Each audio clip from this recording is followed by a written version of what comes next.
Drummers are a wild bunch, and for the safety of everyone in the church, we put them in a cage.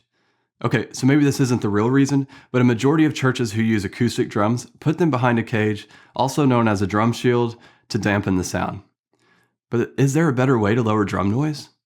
Let's talk about it. This video is brought to you by Behringer X32 Mastery, the fastest way for church sound techs to master the X32. And with a team license, you can enroll unlimited team members now and in the future. Finally, everyone will be on the same page. Visit x32.church or click the link in the description to learn more. My church was renting a facility that changed ownership, and the new owners told us it was time to move out. Our only choice was to go mobile and meet in a hotel conference room until we found a new space. Now, up until this point, our drummer was behind a 6-foot plexiglass shield with sound absorption panels behind the drums. When preparing to go mobile, my goal was to simplify and make setup as easy as possible. The last thing I wanted to do was haul a huge plexiglass fort in and out every week. So we ditched the drum cage. But we were in a small room and had to do something to lower the sound of the drums. So I headed off on a Google expedition and began the trial and error process of finding a new solution. And here it is. First, use different drumsticks. I came across Lidwish Solutions classic ultratone sticks, thought they were weird, but decided to give them a shot. When handing them to my drummer, she was not impressed, but I talked her into using them anyways. And here's what happened. First, they cut the acoustical volume more than half. They bounce almost as good as regular drumsticks. The drums sound just as good mic'd as they do with regular drumsticks, after adjusting gain, of course. But there were several things we didn't like about them.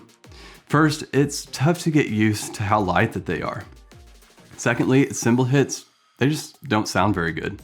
And on top of this, they come from Hawaii, and it takes several weeks to get them. And they're quite easy to break, so you better order 2 to 3 at a time. Even so, if you need super quiet drums, these sticks might just be the best solution for you.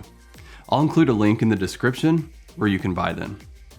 Now, on my Google adventure, I also stumbled upon drumsticks that use multiple wooden dowels grouped together. My drummer was a bit more open to these, and here's what we found. They don't quite cut the volume in half, but there is still a significant drop. They bounce almost as good as regular drumsticks.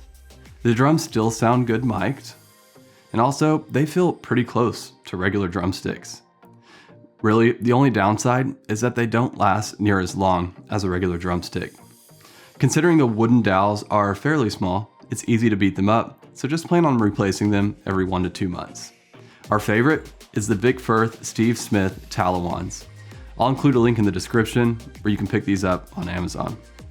Now, after you get the right sticks, the next step is to dampen the cymbals with a bit of gaffer tape. While mobile, our drummer behaved really well uncaged, so when moving to our new facility, we decided to keep it that way.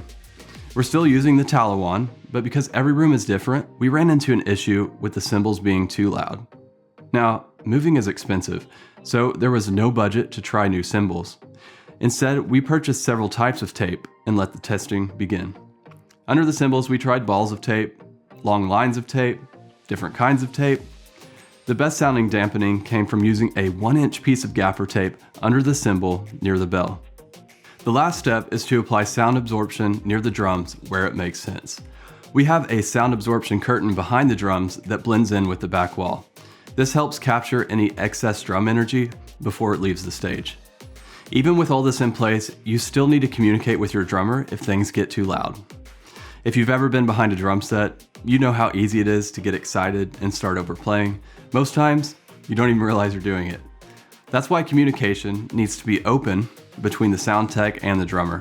No hard feelings, just open, honest, and specific communication. For example, hey drummer, love the energy. You just need to be a bit lighter on the crash cymbals.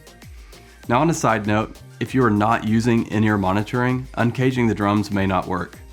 Although the solutions above dampen the sound significantly, the drums still may be too loud for a nearby vocalist who is using a floor wedge for monitoring. And finally, don't forget to adjust your drum mix.